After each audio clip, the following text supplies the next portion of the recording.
What we found is that this practice of extrajudicial killings is very systematic throughout the country. We found that police officers rarely, or the security guards, or those who are deputized, such as George Zimmerman, are rarely, if ever, persecuted for the crimes that they commit, for the killings that they commit. And we found that overwhelmingly, as you mentioned some of the figures, overwhelmingly, most of the folks who were killed do not have any weapons, and the main reason, even 47% of those who were killed, the reasoning that was offered by the police is that they felt threatened. And so very similar argument that you hear in the Zimmerman case. And this was very systematic. And we also found that 313 is what we could definitely verify. But we believe that this is an undercount. And this is primarily because the police, how they document these killings, oftentimes in many states there is no race very kind of designated. But what you can do is look at the geographic area and kind of make some summaries. But the federal government really is not compiling this information, and not many people are trying to compile this information.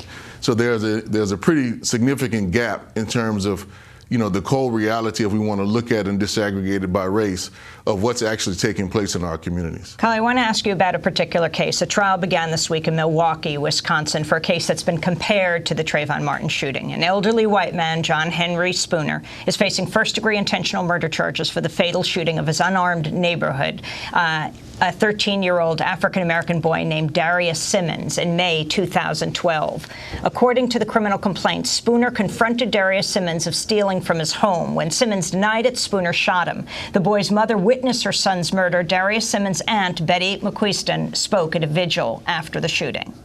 And his mom wanted everyone to know that he had his hands up, standing in front of him when he shot him.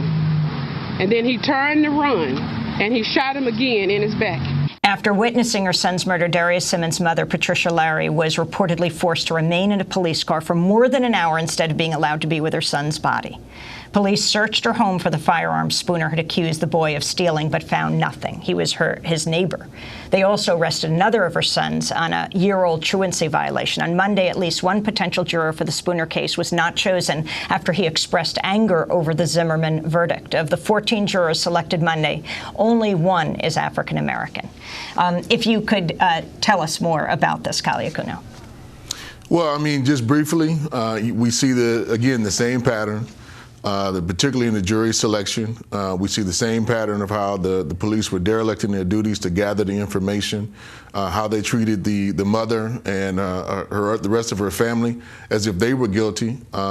We see the same pattern, and it speaks to the mindset of criminalizing blackness, of criminalizing black people, that Michelle Alexander was breaking down to you, that we see a systematic throughout this country, and that really we have to get at the heart of and have a much deeper conversation. And I think the mass movement which is taking place in response is an opening shot to have that conversation, to really talk about race in a more substantive way, and to basically, I think, deal with the policies that we need to transform, you know, the stop and frisk, the war on drugs, because that's ultimately what we're talking about and what has to take place in this country.